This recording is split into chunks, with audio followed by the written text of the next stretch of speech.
నటప్రపూర్ణ కాంతారావు హీరోగా 1966లో 'శ్రీమతి' పేరుతో ఒక చిత్రం వచ్చింది. విజయారెడ్డి దర్శకుడు. నిర్మాత పేరు సుబ్బారాయుడు. ఇందులో హీరోయిన్‌గా కళాభారతి జమునను అనుకున్నారు. ఆవిడను సంప్రదించారు. నటించడానికి నాకు అభ్యంతరం లేదు కానీ నాకు రూ. 25,000 పారితోషికంగా ఇవ్వాలి. ఈ చిత్రాన్ని పుట్టిల్లు దర్శకుడు నన్ను పరిచయం చేసిన రాజారావు గారికి అంకితం ఇవ్వాలి అని 2 కండిషన్లు పెట్టారు జమున.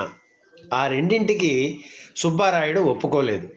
దాంతో నేను నటించనని జమున చెప్పేశారు. ఆ తర్వాత కృష్ణకుమార్ని అడిగారు. ఆవిడ కూడా 25,000 అడిగారు. ఆ రోజుల్లో అది చాలా పెద్ద మొత్తం. అంత ఇచ్చుకోలేనని చెప్పినా కృష్ణకుమారి అంగీకరించలేదు. ఈ విషయం కాంతారావుకి చెబితే ఆయన శారద పేరు సూచించారు.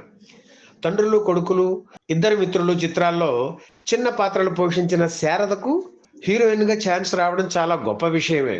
అందుకే ఆవిడ కాంతారావు పక్కన హీరోయిన్ వేషం అనగానే ఎగిరి గంతేసి ఒప్పుకున్నారు. రూ.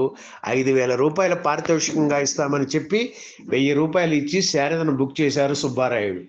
ఈ సినిమాలోనే హాస్యనుడు చలం కూడా నటించారు. ఈ చిత్ర నిర్మాణ సమయంలోనే చలం ప్రేమిస్తున్నానంటూ శారద వెంటపడి వేధించి చివరకు ఆవిడను ఏదో విధంగా ఒప్పించి పెళ్లి చేసుకున్నారు.